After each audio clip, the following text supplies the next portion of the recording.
Bueno, entonces la práctica, repito, la práctica de hoy se trata de estudiar el transistor bipolar como switch, como interruptor o como dispositivo que cambia de estado. Como objetivos nos proponemos estudiar el funcionamiento del transistor, un BJT, utilizado como interruptor, switch o conmutador, utilizando los simuladores electrónicos de la National Instrument, el Multisim, versión 14.1 y Cocodrilo Technology versión 1. Bueno, como un objetivo adicional, pues ya sería aprender a utilizar estos simuladores. Materiales que vamos a utilizar, los que aparecen allí dentro de los simuladores. Vamos a utilizar un transistor 2N3904, que es un transistor de uso de propósito general. Es un transistor NPN, es decir, que la base es positiva. Unas resistencias, bueno, aquí dice resistencias de carbón porque, bueno, eso no le cambié porque normalmente esta práctica se la hace en el laboratorio, ¿no? Pues ya las resistencias que se utilizan se llaman así, resistencias de carbón. Entonces utilizamos una fotorresistencia para el último montaje y unas fuentes de voltaje y multímetros dentro de los simuladores. Bueno, la primera parte entonces es analizar ese circuito que aparece ahí en la figura 1 y ver si esa configuración, esta se llama, a propósito, ayer hablábamos, se llama polarización fija, ¿sí? O sea, se utilizan dos resistencias, una en el colector y otra en la base. ¿Sí? No es muy bueno como amplificador, pero para propósitos que queremos ahora sí nos sirve como interruptor, conmutador o switch, bueno, quieren llamarlo. Veamos cómo saber si un transistor está saturado. Entonces, normalmente uno lo que hace es resolver, ¿no? Resolver las ecuaciones, aplicar las leyes de mallas, ¿no? Según las leyes de Kirchhoff. Ya sabemos que cosas que debemos tener en cuenta, pues aquí hay una fuente de voltaje, hay unas resistencias. El transistor lo caracteriza un factor de amplificación, un beta o HFE. Vamos a tomar ese valor, aunque este valor pues normalmente varía, ¿no? Cuando estuviéramos en el laboratorio, yo a los muchachos les digo, bueno, se les pasa un multímetro, metan en el multímetro del transistor y ahí en la pantalla del multímetro les aparece el beta o el HF. Entonces con ese valor se trabaja. Aquí pues nos toca tomar un valor como típico. Normalmente ese valor del HF puede variar entre, qué sé yo, 30, 40 hasta 300. Es un valor que no es fijo. Bueno, entonces vamos a resolver ahí las ecuaciones para la corriente de la base y la corriente de colector. A ver, de paso ustedes ya deben ser capaces de resolver eso. Allí en la guía dice, para saber si un transistor está saturado, se utilizan los métodos. El primero dice reducción al absurdo, o sea, es decir, suponer que el transistor está trabajando en la región activa. Y recordemos, bueno, para recordarles a ustedes, pues, región activa quiere decir que está en la región que no es para amplificar, ¿no? En las curvas características que tienen que ver con aquí la corriente de colector, recuerden, son las curvas características de salida de un transistor. Voltaje, corriente de colector en función del voltaje que entre el colector y emisor. Y la región activa quiere decir que no está saturado ni está en corte, ¿no? Recordemos que son diferentes curvas, ¿no? Cambiando de color aquí. Entonces, la idea es de que región activa es que está trabajando esté en alguna de estas curvas, ¿no? Cada curva corresponde a una corriente de base. Para cada corriente de base existe una curva característica. Que esté trabajando en la región activa es de que esté por acá, más o menos que el voltaje que hay entre colector y emisor sea más o menos como la mitad. Estoy trabajando en esta área, ¿no? Esa es región activa. En esa región activa, pues el voltaje entre colector y emisor es positivo. La corriente de colector también va a ser positiva. O sea, lo que uno hace es resolviendo un circuito normal con un transistor. Uno va a encontrar valores absurdos. Uno va a encontrar valores de voltaje colector y emisor, por ejemplo, negativos. Eso sería absurdo. Entonces, eso es la primera forma. La otra es encontrar la corriente saturada, la corriente de colector saturada. ¿Sí? Corriente de saturación significa que es la máxima corriente en la cual ese transistor permite, ¿no? ¿Sí? Sin que se dañe. Así que ese valor pues debe ser el máximo permitido de acuerdo a esa configuración. Entonces, vamos por el primer paso. Entonces, lo que se hace es resolver, bueno, voy a borrar esto aquí. Entonces, ¿cómo lo resolveríamos? ¿Cómo encontraríamos las ecuaciones? ¿No? Para resolver un transistor normalmente en polarización fija se llama esto, ¿no? Este tipo se llama PF, polarización fija. Entonces, encontramos. Entonces, hay dos mallas, una malla que se va por acá, por la base, y otra malla que se va por acá, por el colector. Entonces encontramos la corriente de base, pues bueno, aquí está la ecuación, ya sabemos, yo creo que no hay necesidad de repetir. La corriente es la que aparece en la ecuación 1, que resulta de aquí, ¿no? B sub CC menos la caída de potencial que hay ahí en la resistencia a la base, sub B, por R sub B, menos la caída de potencial que hay en la unión entre la base y el emisor. De acuerdo a la segunda ley de Kirchhoff, eso debe ser igual a 0. Y de ahí sale la ecuación 1 que aparece acá abajo. Ahí se despeja. Por ejemplo, a ver, hagámoslo. A ver, ahí sí me colaboran ustedes. ¿Cuánto sería esa corriente? Reemplacemos los valores. Entonces, ¿qué tenemos aquí en esta ecuación? Tenemos 5 voltios. Las corrientes normalmente las vamos a dar en microamperios, ¿no? Es corriente de base. Ya sabemos por qué 0,7, ¿no? Entonces, hagan ese cálculo.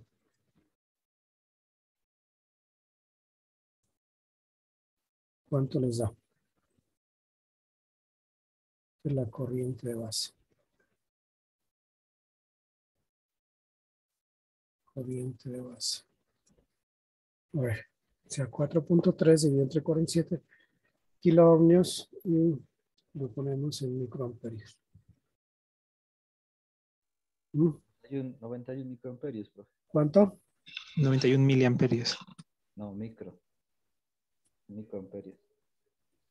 91 microamperios, claro, debe ser microamperios. Claro, aquí tal como está, tenemos voltios sobre kiloohmios, hay miliamperios, pero para pasarlo a microamperios ya sabemos, ¿no?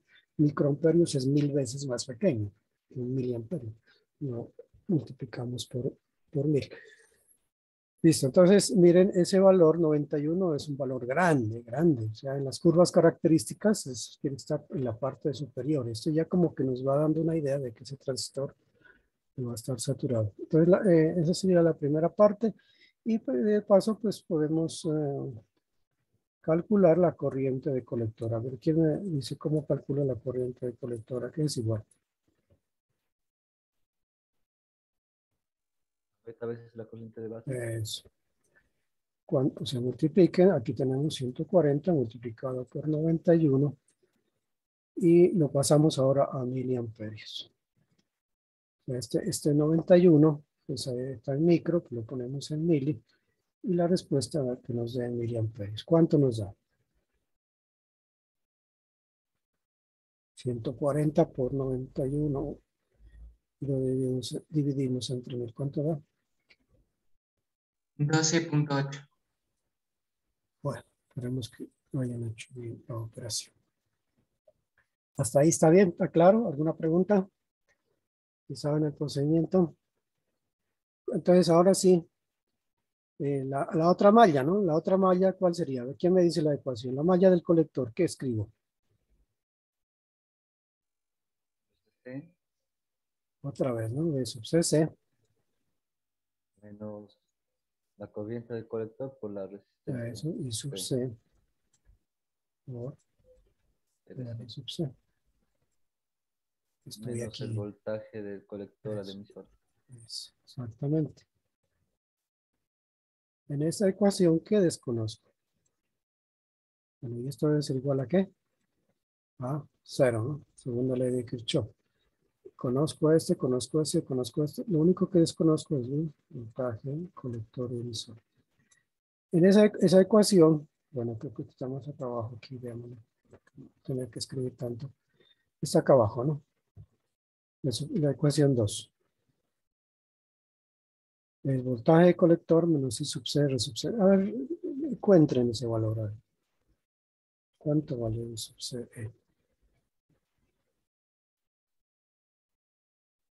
¿Cuánto vale? I sub C vale 5 menos 12.8 miliamperios. Aquí ya tenemos 5. Aquí ya vamos a tener bueno, hágalo después, lo analizamos. 12.8. Estos son miliamperios, ¿no? Multiplicado, ¿cuánto vale la resistencia de colector?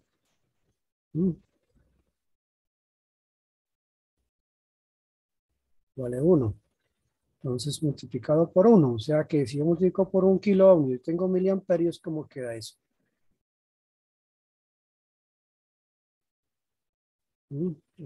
Aquí es donde aquí ya tenemos un problema matemático. 5 menos que 12.8. Aquí hace falta multiplicar por 1 kilo ohm. Un kilo ohm. Kilo mata a la M, ¿no? ¿Sí? Kilo, Sería menos 7.8. queda negativo, claro.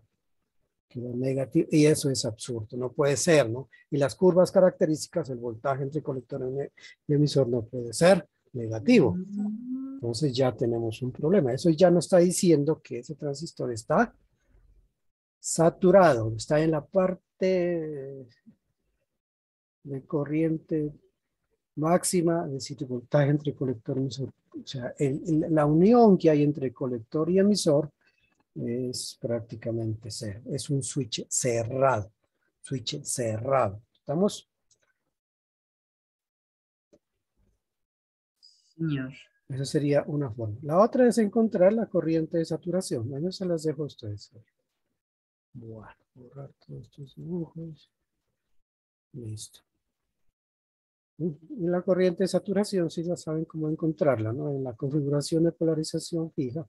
En esta ecuación, desafortunadamente la borré, se la encuentra cuando es como en la práctica, yo les digo a los muchachos cuando estamos en el laboratorio, póngale un puente, póngale un cablecito que una el colector con el emisor y ahí ponga un amperímetro. Esa corriente, cuando yo pongo un cable aquí, ¿sí? O sea, el voltaje entre colector y emisor es cero, ¿sí? Un cable, hay un puentecito de alambre, y ponga un amperímetro aquí.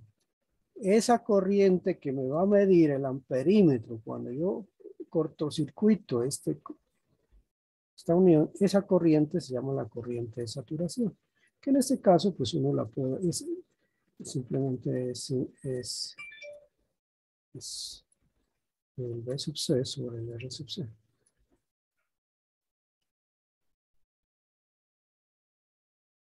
Y esa sería la corriente de saturación. Y la corriente debe ser grande, pues. Claro, es como que yo estoy pasando la corriente directo a tierra. ¿Sí? Bueno. Entonces lo que vamos a hacer en la práctica, bueno, y aquí podemos definir el beta de saturación, ¿no? Beta de saturación sería eso. Ese sería el beta que en realidad está trabajando. O sea, aquí me habla de un 140, pero ustedes cuando hagan los cálculos del nuevo beta, cuando está saturado va a ser mucho más pequeño. En realidad, en ese caso, el beta ya no es. El beta es ese beta que trae el fabricante o que viene el voltímetro.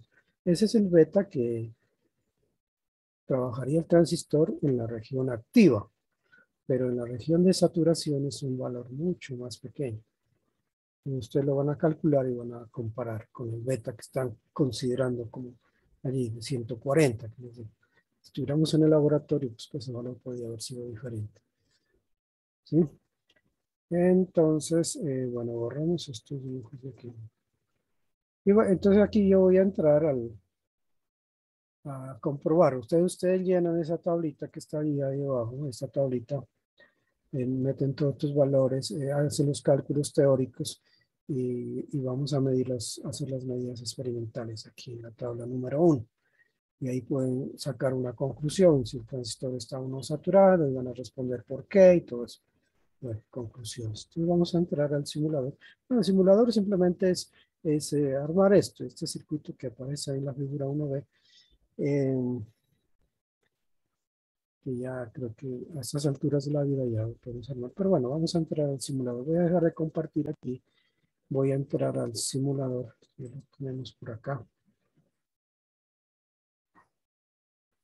Y les voy a compartir la pantalla del simulador.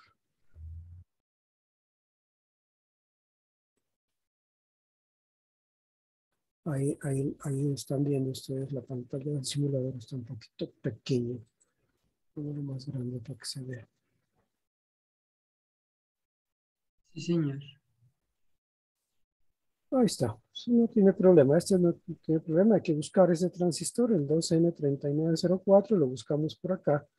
En donde dice, bueno, place, bueno, hay muchas formas de encontrar un elemento. Place diodo, place transistor, o sea, buscar transistores, y uno ahí escribe la nomenclatura. O lo busca por aquí, 2N3904. A veces es más fácil escribiendo. Pues N.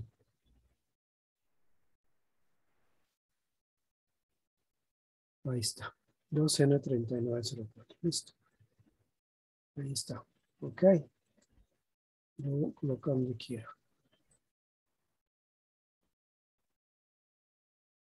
Y bueno, y las resistencias ya saben dónde ubicarla. Estos son multímetros.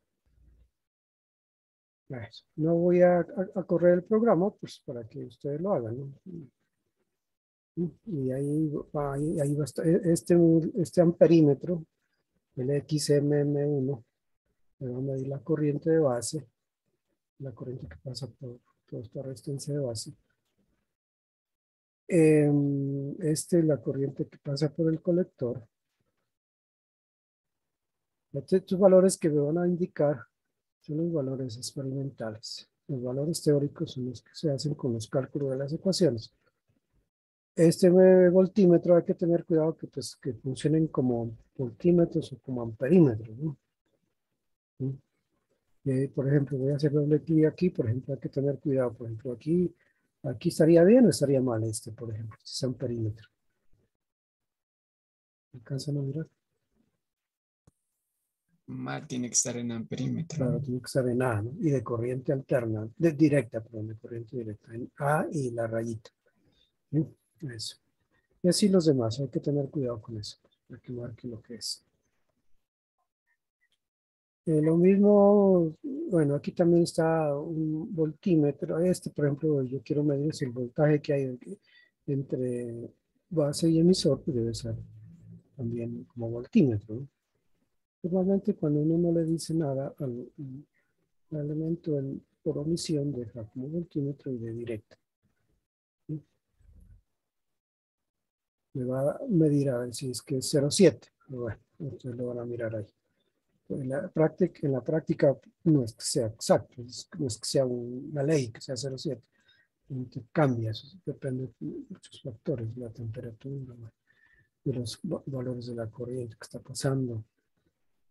Pero más o menos debe oscilar alrededor de 0,7. Este es el voltaje que hay entre colector y emisor. Es el valor real. De paso me van a calcular el beta. Ah, bueno, ahí está en la tablita, ¿no? El beta real con que está trabajando. ¿Cómo sería el beta real? Pues la corriente que mida este amperímetro, que está en la letra A, y de corriente continua. Esa corriente que me marque allí, dividida entre la corriente de base, me va a dar el beta con que realmente está trabajando ese circuito con esos configuración, con esas polarizaciones, con estas resistencias. Digamos. Polarizar es colocar unas resistencias para que trabaje en el punto que yo quiero. Listo, eso es polarizar, cerrar. Bueno, listo. Les queda a ustedes. No tienen mayor cosa, que es un circuito muy sencillo.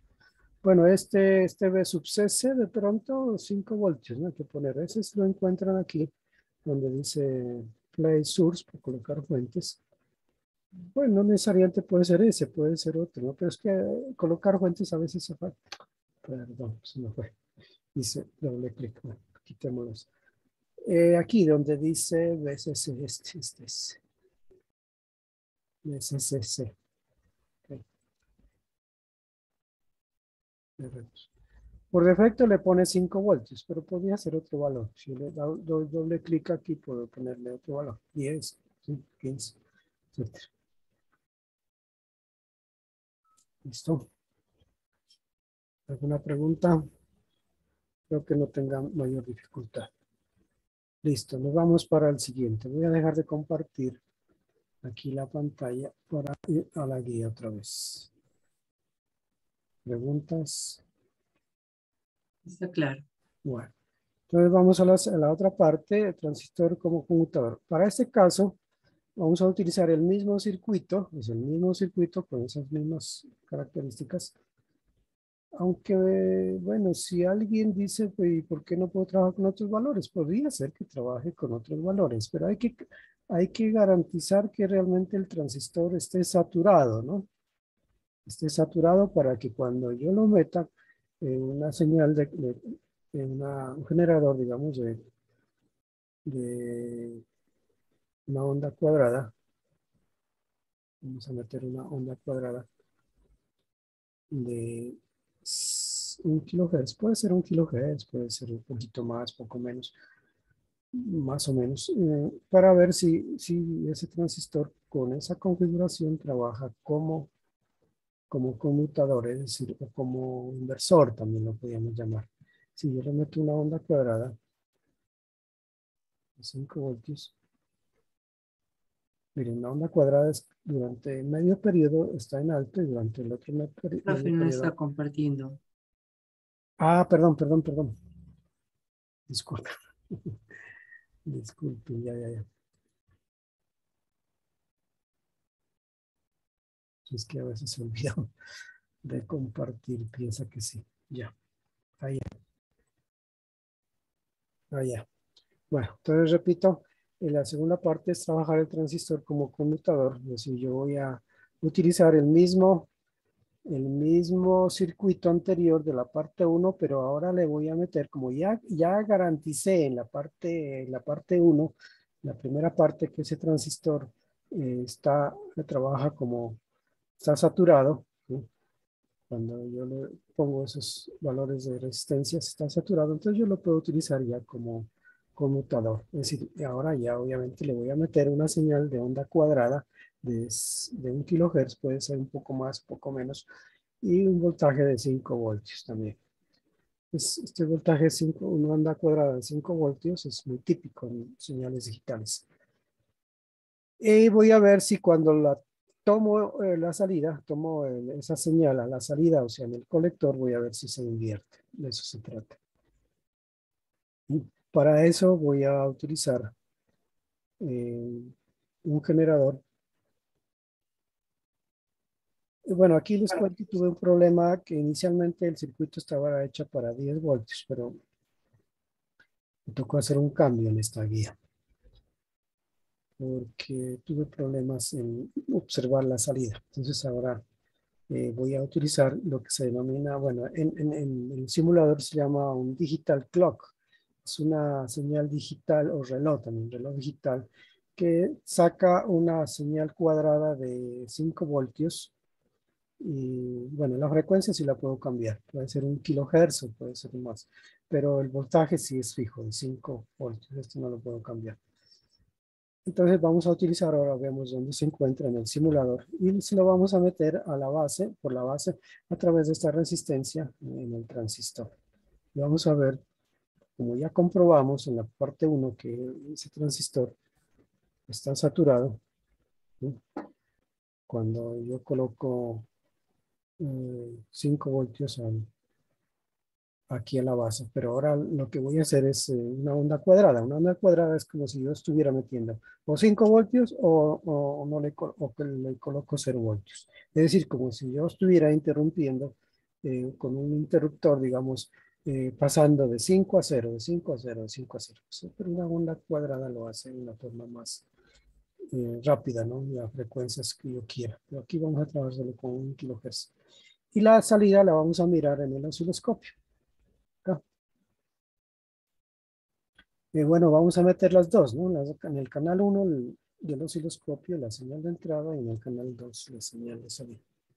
Bueno, aquí es una práctica que no tiene mayor problema. Sí, la práctica en realidad todas las 3 opciones son muy sencillas. No tienen que hacer cálculos raros, nada. Observar y analizar, concluir. Entonces, si no hay preguntas, voy a compartir el simulador. Bueno,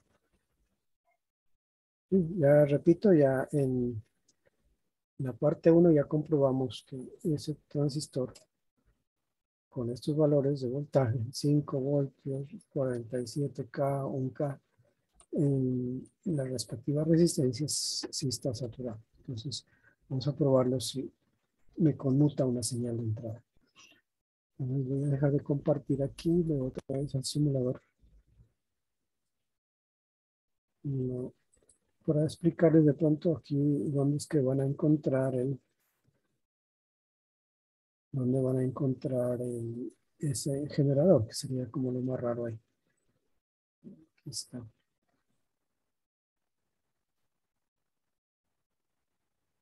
El simulador.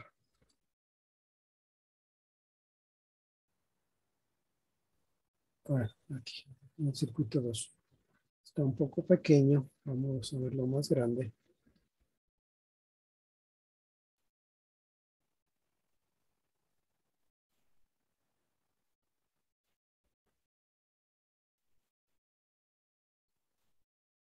Bueno, un poquito más grande.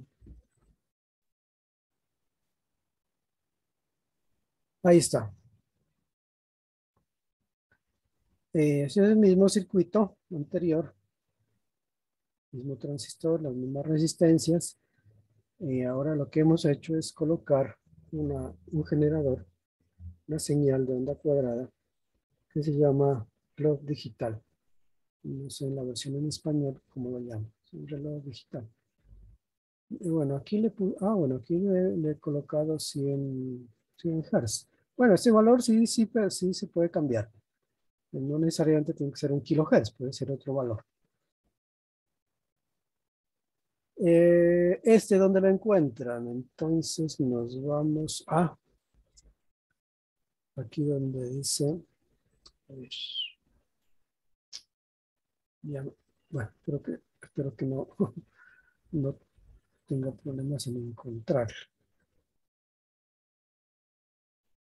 A ver, ¿será que está por el lado de fuentes? En este momento tengo algunas dudas. ¿Dónde es que lo encuentro esto?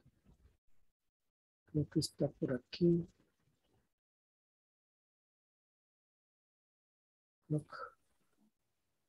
Bueno, a ver. Aquí está. Bueno, si alguien dice, bueno, yo quiero buscar otro que me dé 5 voltios, que sea una señal cuadrada, también lo puede hacer.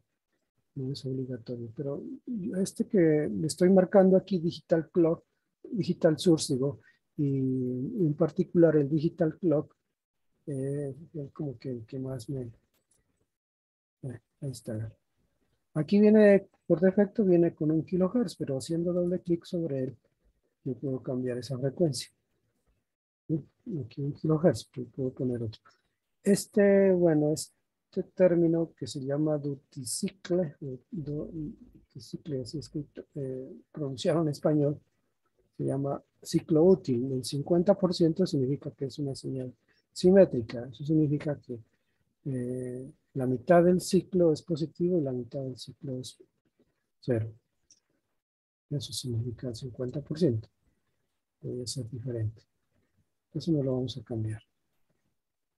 Bueno, listo, pero veámoslo con el 100 kilohertz. A ver cómo nos va. De pronto hay que tener cuidado en el osciloscopio. Aquí solamente es en el osciloscopio. Bueno, voy a ver. Hacemos doble clic sobre él y aparece la pantalla. Hay que moverla a un lado pues, para que se pueda mirar. Como muy grande. Bueno, un poco más pequeño.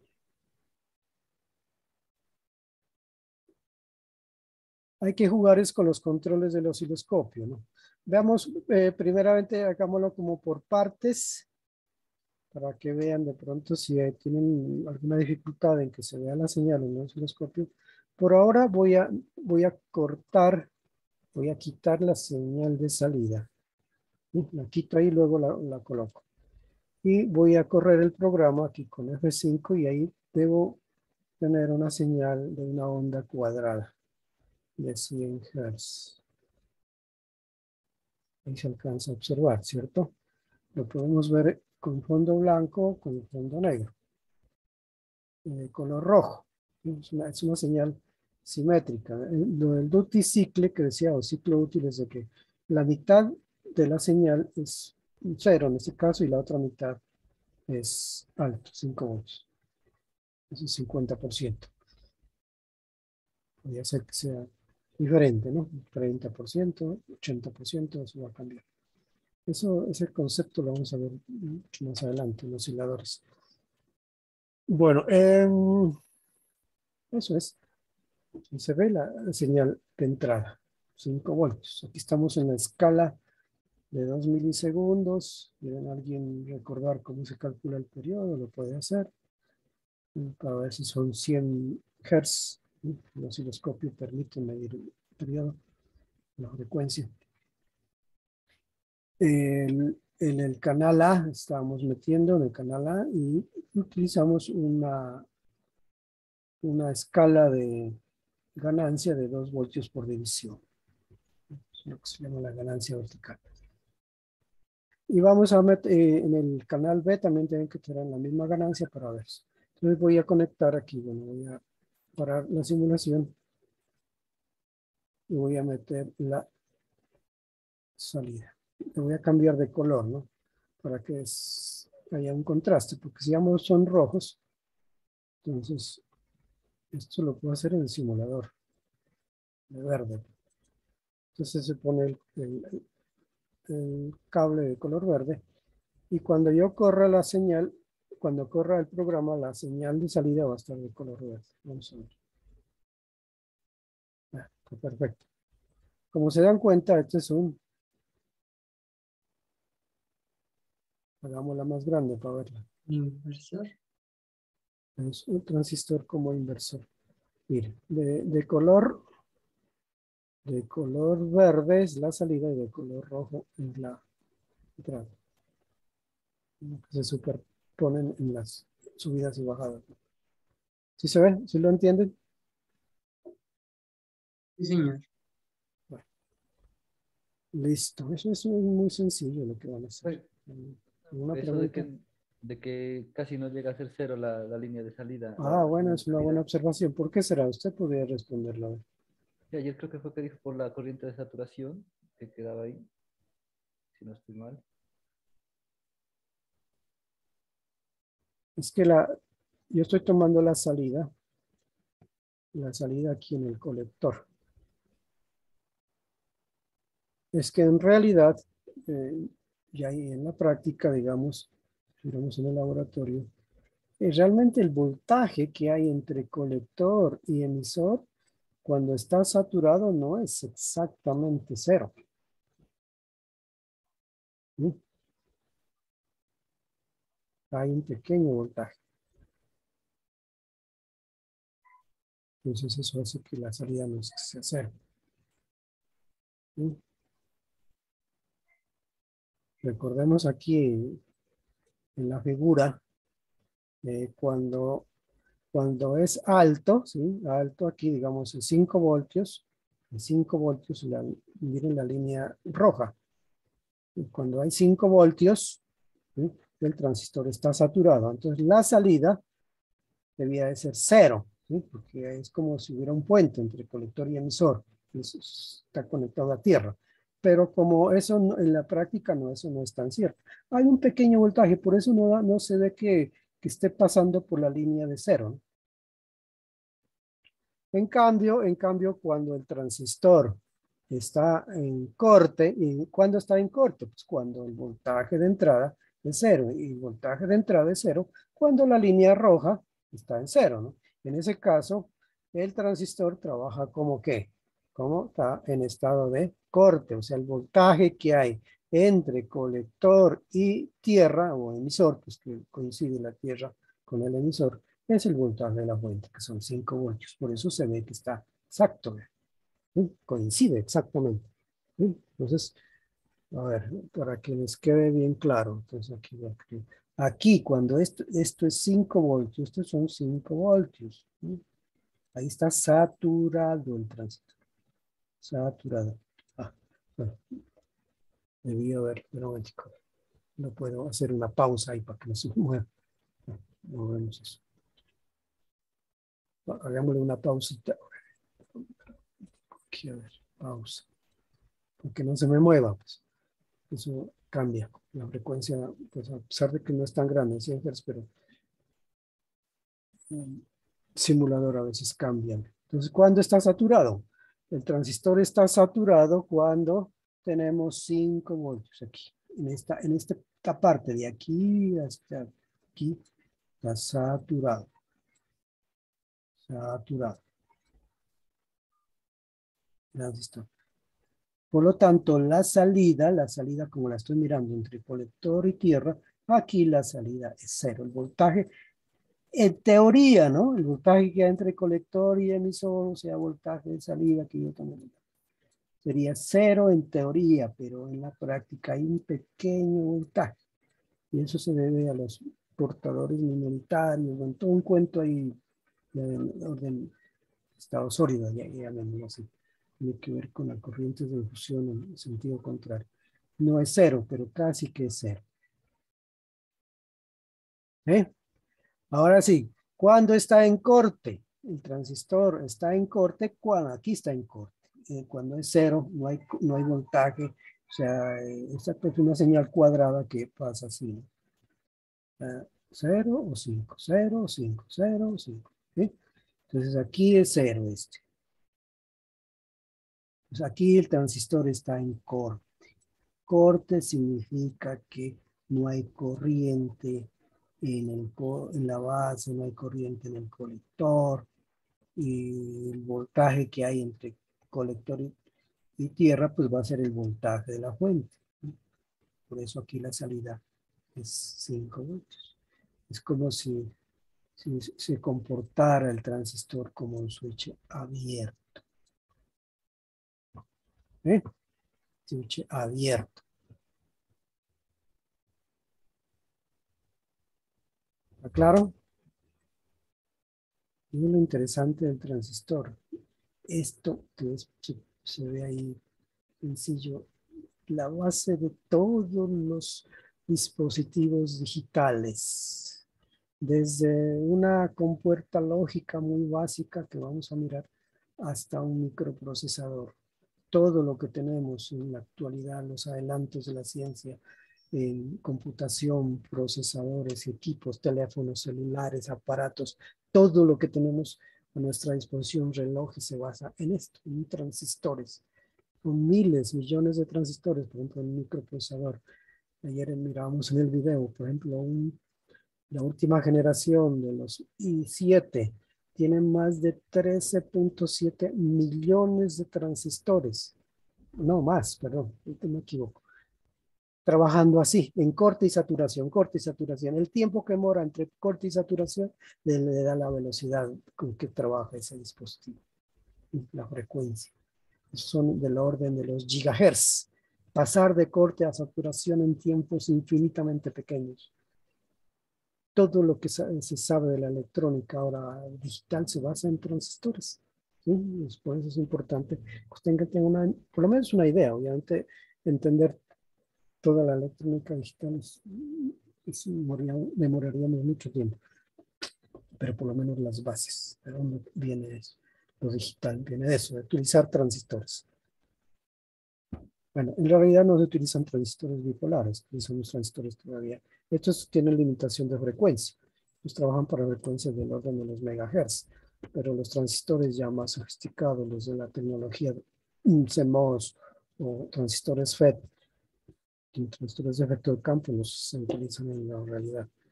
Trabajan con frecuencias súper gigantes, grandísimas, de los gigahertz. Bueno, gigahertz recuerden que es 10 a la 9 hertz. Megahertz son los 10 a la 6. Son más de 1000 o más veces más rápidos. Pasar eso, corta saturación en tiempos infinitamente pequeños. Bueno, entonces esa es la segunda parte, preguntas, es muy sencilla la práctica, como se dan cuenta, pero la idea es que ustedes tengan el concepto de lo que se llama. Vamos a parar la simulación aquí. Dejar de compartir y vamos para la última parte. Para la última parte, bueno, está la guía. Y vamos a compartirla.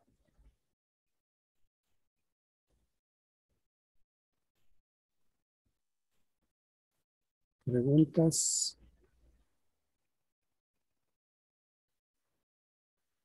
La última parte es utilizar el transistor como un interruptor. Aquí para eso ya no vamos a trabajar con el multisim porque el multisim no tiene, digamos, estos elementos como una fotorresistencia que yo pueda, pues sí tiene fotorresistencias, pero yo no las puedo accionar, digamos, eso quiere decir. O por lo menos no lo he encontrado, podría ser que exista, pero no he encontrado una opción para que cambie esa fotorresistencia. Eso de la fotorresistencia ya se habló el semestre pasado, es un sensor de luz que cambia la resistencia en función de la intensidad de la luz. Entre mayor sea la intensidad de la luz, la resistencia es más pequeña, o sea, es inverso. La resistencia es inversa a la intensidad de la luz. Entonces puede servir como un sensor donde su resistencia cambia. Si está iluminada la fotorresistencia, la resistencia es pequeña. Si está oscura, la resistencia es grande. Una especie de sensor de luz. Tiene muchísimas aplicaciones. Pero multisim no le encontré esa opción. Entonces, Cocodrile sí lo tiene. Y la idea es que ustedes, en la parte de la matemática, se las voy a dejar a ustedes, pero no es sencillo. Aquí es este tipo de configuración, como para adelantar algo. Bueno, también vamos a trabajar con un transistor. Bueno, este simulador no me permite, Cocodrile se llama, no me permite cambiar el tipo de transistor. Los transistores que trae, lo único que puedo cambiar es el beta, pero no puedo decir, bueno, yo quiero un 2N3904 porque no tiene esa opción de cambiar el tipo de transistor. La única característica que yo le puedo cambiar es el beta, o sea, el ganancia, el factor de ganancia. Lo demás sí lo trae, pues, tenemos resistencias, fuentes de voltaje, etc. Aquí está el circuito armado en Cocodrile. Y tiene la opción de que trae una LDR. Una LDR es una resistencia dependiente de la luz, en inglés, ¿no? Light Dependent Resistance, resistencia dependiente de la luz. Trae esa opción, entonces la utilizamos, ¿no? Para ver que un LED que va a estar del lado de acá, del lado derecho, se va a encender o se va a apagar dependiendo de que si esta fotorresistencia está o no iluminada.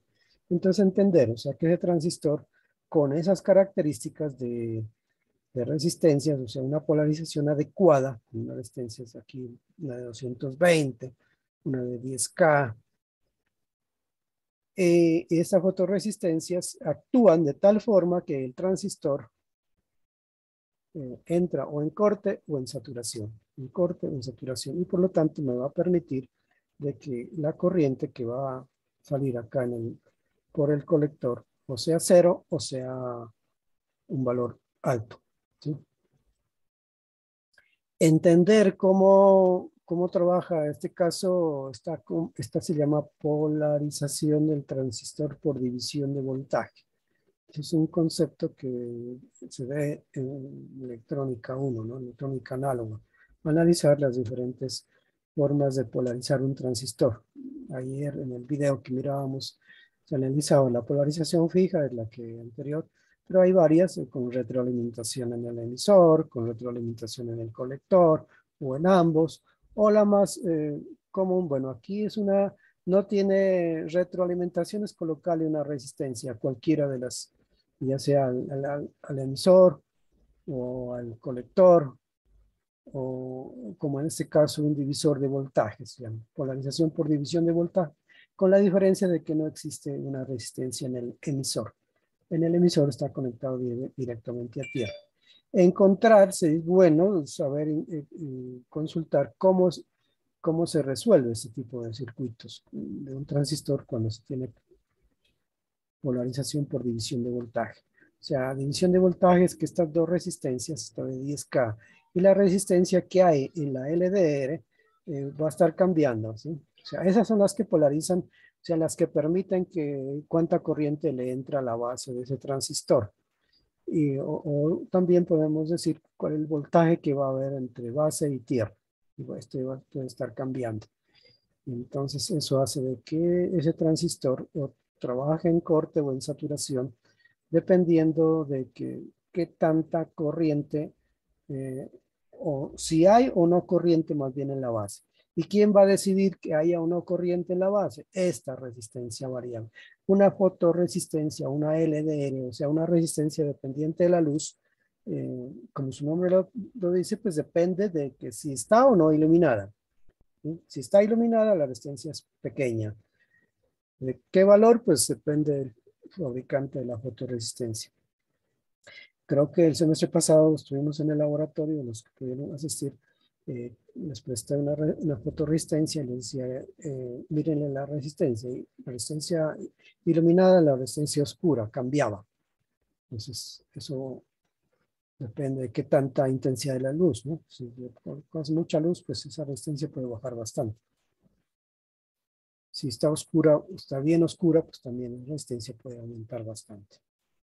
Entonces, la corriente que va a entrar aquí a la base va a depender. Si la resistencia es grande, la fotorresistencia, es decir, cuando está oscura, pues la corriente no le va a gustar irse por donde haya mucha resistencia. Por eso se va a ir directamente por la base.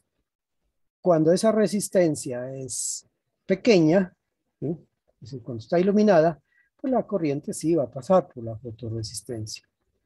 Entonces, a ver, les pregunto a eso. A ustedes, les pregunto sobre eso.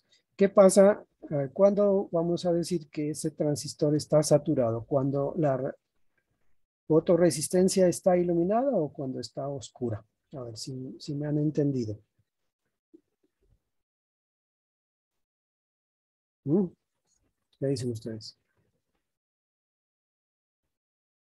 Tengan en cuenta en mente esa idea, ¿no? Fotorresistencia iluminada, resistencia pequeña, la corriente se iría por ahí. Fotorresistencia oscura, resistencia grande, en este caso habla de los megas.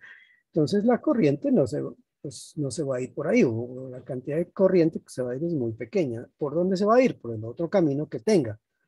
Entonces, y si ya tenemos en mente lo que es la idea de que un transistor está o no saturado es cuando haya o mucha corriente en la base o poca corriente o casi cero, transistor en corte. Mucha corriente en la base, transistor saturado.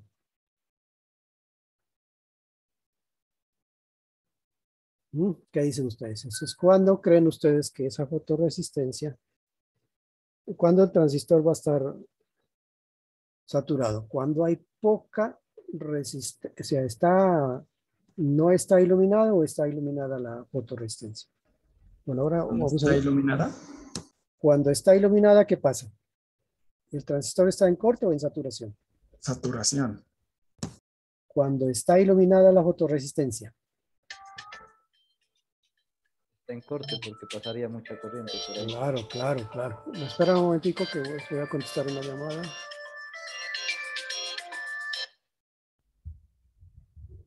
¿Aló?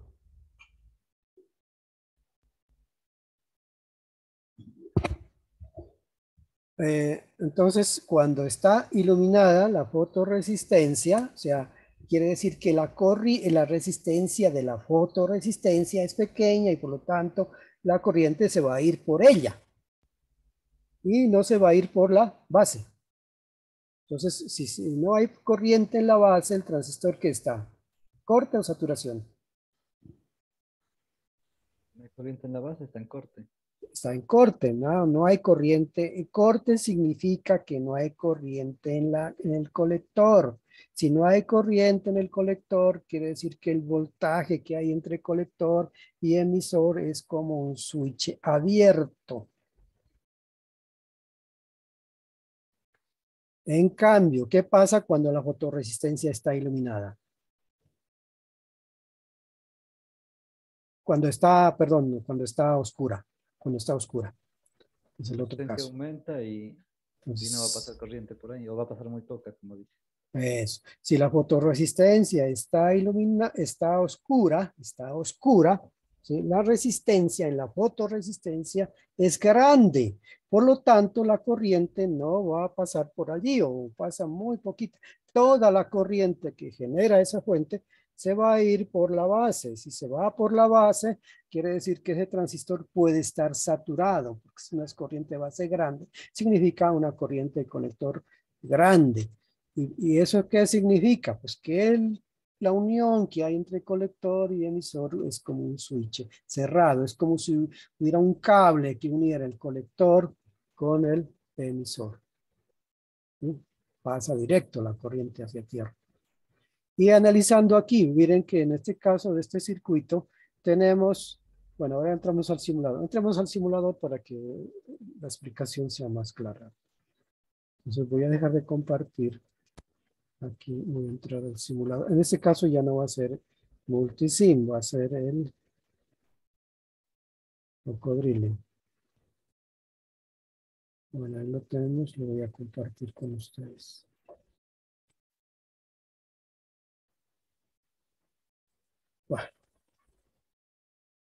Bueno, ahí lo tenemos ya armado el circuito, como no se dan cuenta. Bueno, de pronto, ahí está, 7 voltios, y se alcanza a ver.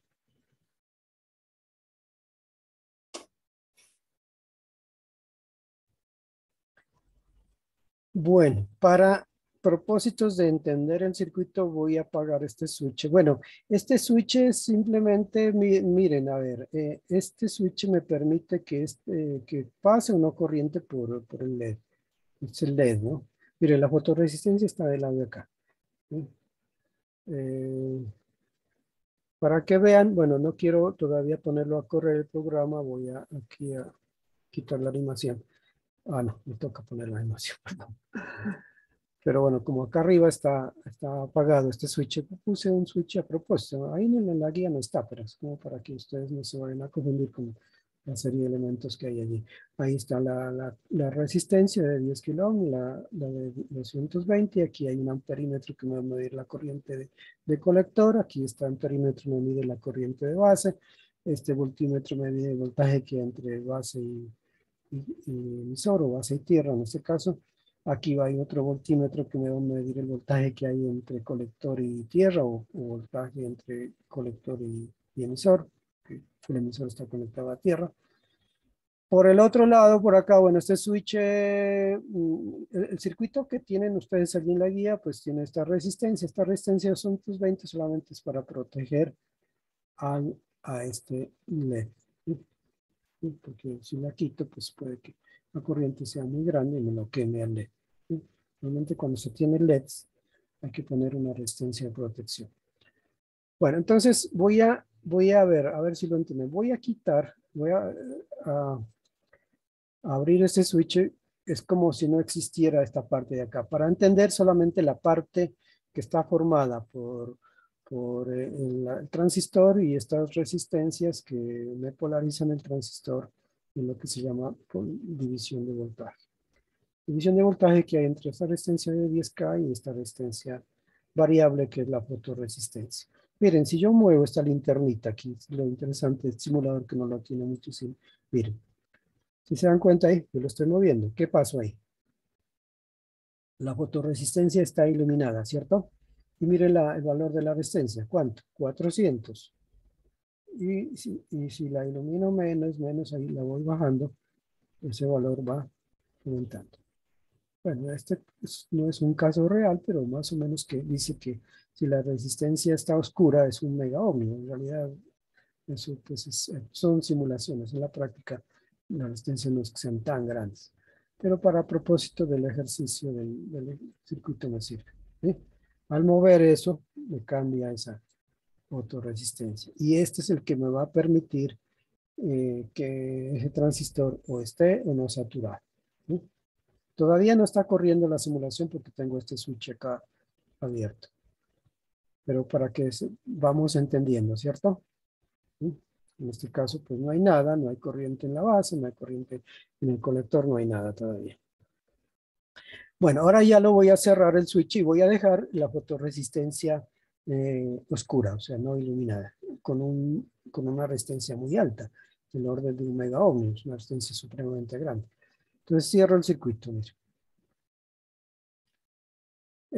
Bueno, vamos a entender. ¿Allí qué significa? A ver, miren, cuando la fotorresistencia está oscura, miren, la corriente no se va por acá. Y este simulador me permite ver, veamos cuánta corriente está pasando. Yo al acercar, se dan cuenta, el cursor, la flechita, a un cable, de paso me está diciendo la corriente, miren.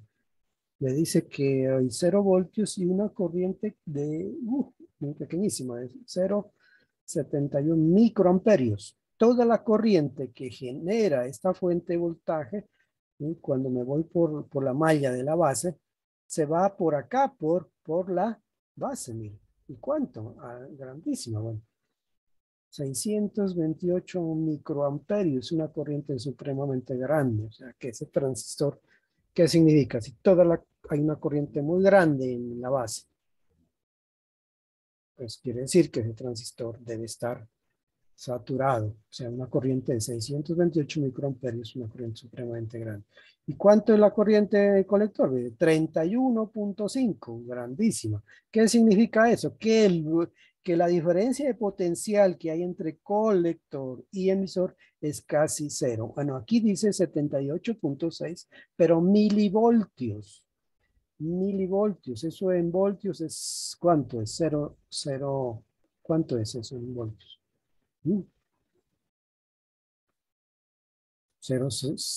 Casi 0,1. Pásenlo a voltios. Dividan entre 1000. Eso es casi 0 voltios. O sea, entre colector y emisor, es como si se comportara como un switch cerrado. O sea, no hay diferencia de potencial prácticamente. Switch cerrado. Toda la corriente pasa derecho. Yo puedo con este simulador, miren, yo puedo ver. Aquí hay una corriente de 31.5, miren, aquí el simulador me permite, cuando yo acerco, en este caso, no me está marcando. Acá sí me la marcaba, ¿no? ¿Qué pasa? Bueno, ahí está. 31.5, miren. Y esa es la corriente que pasa por el colector, sigue por aquí, sigue 35. Bueno, acá ya estoy en el emisor. Miren, en el emisor, miren, hay una pequeñísima diferencia, pero prácticamente la misma. 32, aquí hablo de 31.5 y aquí estoy hablando de 32. Como es el colector, pues debe ser la suma que hay entre la corriente de colector y de base. Es una 32, un poquito más. pero casi que es del mismo orden de magnitud de la corriente de colector. O sea, es como si hubiera un cable que uniera de aquí a abajo, ¿sí? Un cable. Toda la corriente pasa a tierra, pasa derecho. ¿Sí? ¿Sí lo entienden? O sea, un transistor saturado. ¿Sí?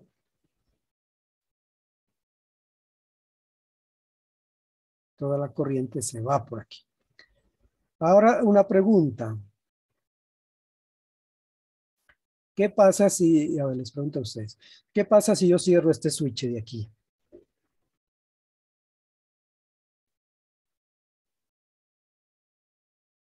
¿Se va a prender el LED o no? ¿Por dónde le presenta menos camino para el paso de la corriente? Por acá, miren que entre colector y emisor prácticamente la resistencia que puede haber es muy pequeña. Que si yo la comparara con estos 220, puede ser que sea muy pequeña comparada con 220. La corriente no le va a gustar irse por donde le presenten oposición al paso de esa corriente. Entre mayor sea la resistencia, menos oposición. Entonces la pregunta es, ¿será que se prende este LED de acá, de la derecha, cuando yo cierro este switch? ¿Sí o no? ¿O qué creen ustedes?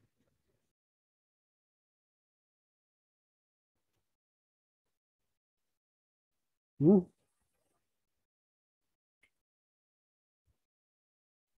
Yo ya le estoy diciendo, pues, o sea que pues, entre colector y emisor es como si este punto estuviera acá arriba, ¿no? Entonces, por acá, cuando cierro este switch, la corriente no le va a gustar irse por donde le presenten resistencia, ya que hay una resistencia de 220.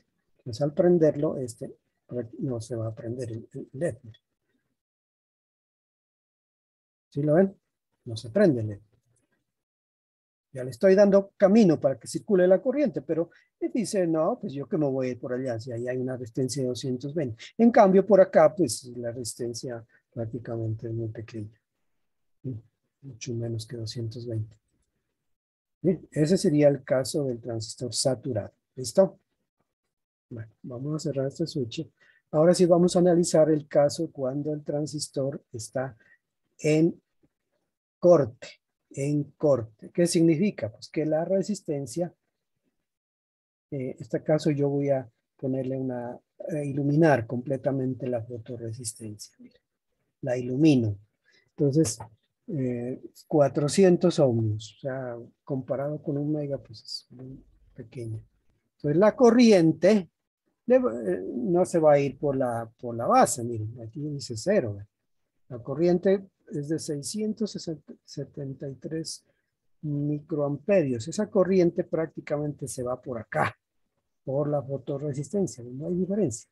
673, acá también 673. Por aquí, por la base, no hay nada.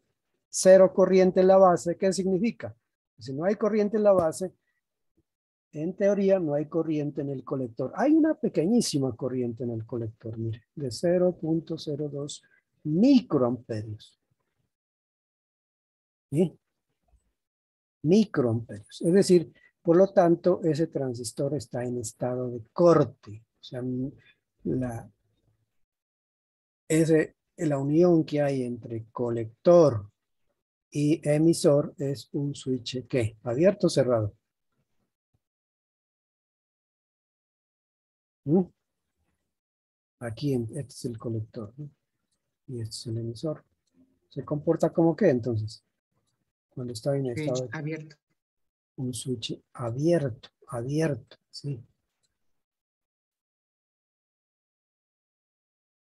No hay conexión entre colector y emisor, o sea, entre colector y tierra. O sea, la corriente no va a circular por aquí.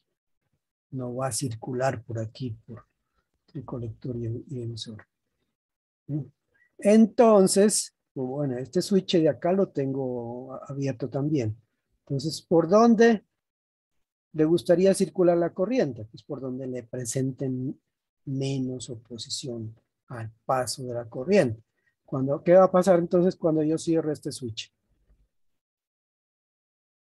Cuando cierre este switch, ¿se va a prender o no se va a prender el LED? Sí, se va a prender. Claro, pues porque pues ahora la corriente trata de buscar tierra. Pues. ¿Y por dónde busca tierra? Pues por donde le presente. Mire, ¿eh? Por ahí ya se prende. Entonces miren que, por lo tanto, si yo, ese es el circuito que ustedes van a analizar. ¿Eh? Entonces, miren, yo voy a hacer este va a ser el papel del sensor. Miren. Es el transistor. Miren. ¿Eh? Ahí, transistor saturado, transistor en corte. Corte y saturación, corte y saturación. ¿Eh? El transistor funcionando como un interruptor.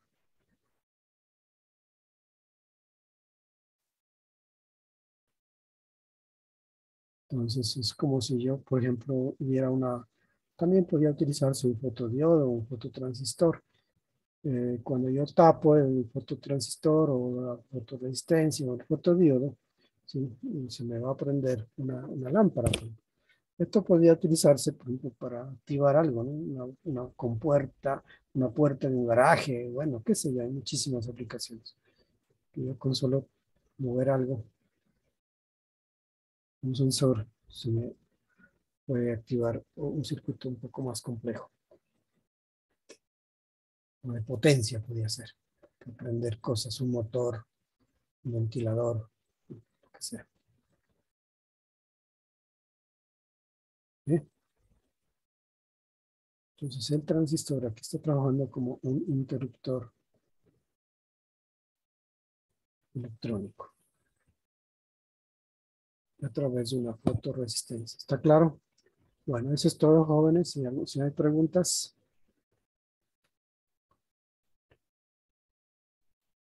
¿Esto lo vieron, la teoría? O sea,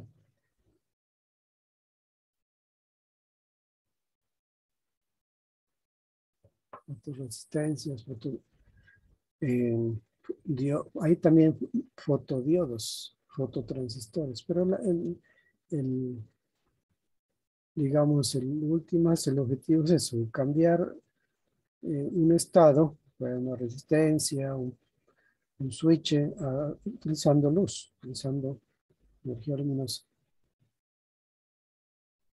la luz proveniente de alguna fuente. Alarmas, tiene muchas aplicaciones en alarmas, o activar algún dispositivo electrónico. Bueno, entonces esa es la práctica, y analizar, medir bueno, en este caso pues es muy sencillo porque el simulador me permite dar todo ahí, ¿no? En la práctica a veces no es tan fácil que eso funcione, es un trabajito.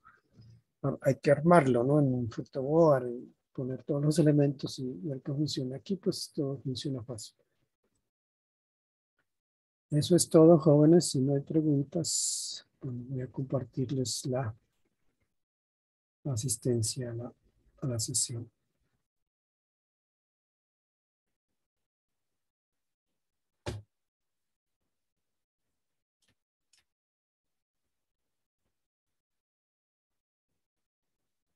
Bueno, mañana hacemos la parte teórica que nos falta sobre esto. Y el lunes hacemos el quiz, ¿no? Sobre transistores utilizados como interruptor, como conmutador, como switch.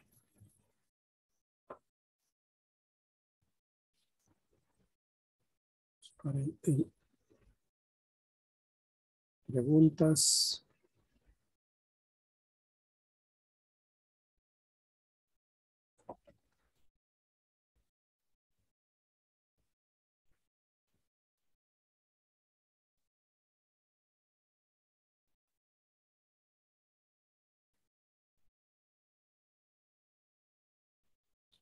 Ahí ya les compartí el control de asistencia. Recuerden que tienen que estar, ¿no? En la práctica. No pueden presentar el informe. Para eso es el control de asistencia.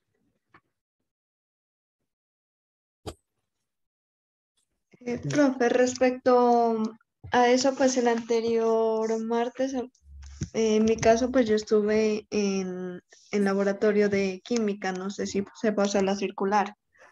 Y no me ha llegado ninguna circular. Entonces, profe, ¿a dónde le podría enviar el certificado? Pues que nosotros estuvimos en laboratorio. Al WhatsApp o al correo. Ah, listo, profe. Muchas gracias. Bueno, Gracias, profe. bueno, si no hay preguntas, cerramos ahí. Profe, de Muchas pronto gracias, profe. no se vaya a olvidar Hasta de luego, revisar gracias. lo Hasta del luego. Excel que no se podía Bueno, subir. gracias. Ah, ya voy a revisar eso, sí, voy a revisar que es que de pronto haya sido que, aunque yo normalmente sé tener cuidado con eso, que cuando uno configura la entrega de informes, el programa me pide qué tipo de archivos se permite que se suban, ¿no? Entonces yo siempre ser cuidadoso con eso, pero de pronto se me haya pasado por alto, pero ahora lo reviso. O sea, él dice cuántos archivos y qué tipo de archivos. Entonces uno le dice archivos de PDF y archivos de hojas de cálculo. Voy a revisar eso, listo.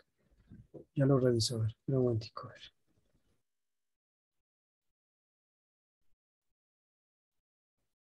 Ujú.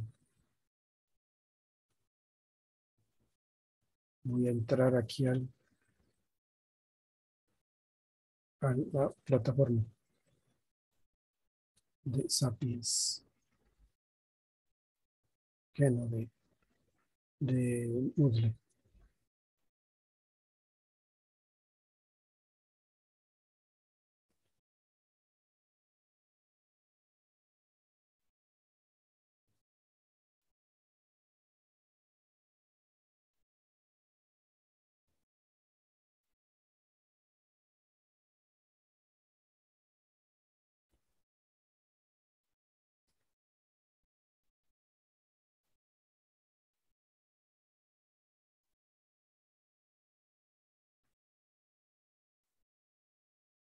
Editar ajustes, a ver qué dice acá abajo. Tipos de entrega, número máximo de archivos 2. Tipos de archivos aceptados. A ver, vamos a buscar. La extensión del Excel esté mal. A ver, aquí sí está, dice, vea, archivos de documentos, hay una serie de opciones y dice documentos PDF, está seleccionado allí. Archivos de hoja de cálculo, bueno, dice hoja de cálculo Excel, está seleccionado.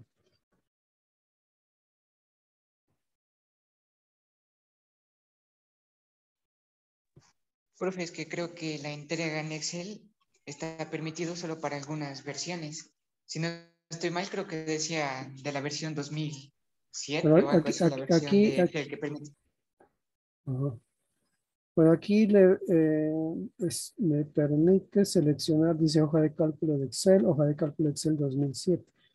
Pues cuando dice hoja de cálculo Excel debe ser que permite todas las versiones, aunque sí, 2007 es una versión muy antigua, por eso lo han puesto como aparte, ¿no?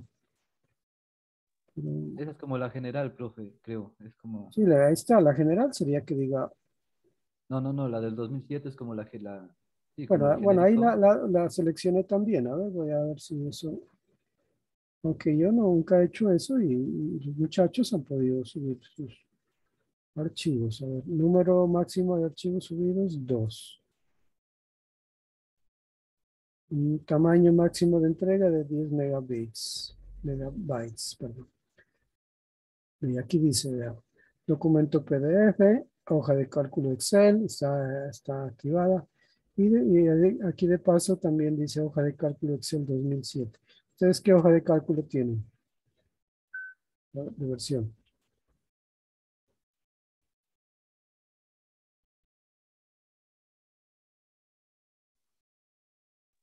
Tipos de Es una... realimentación.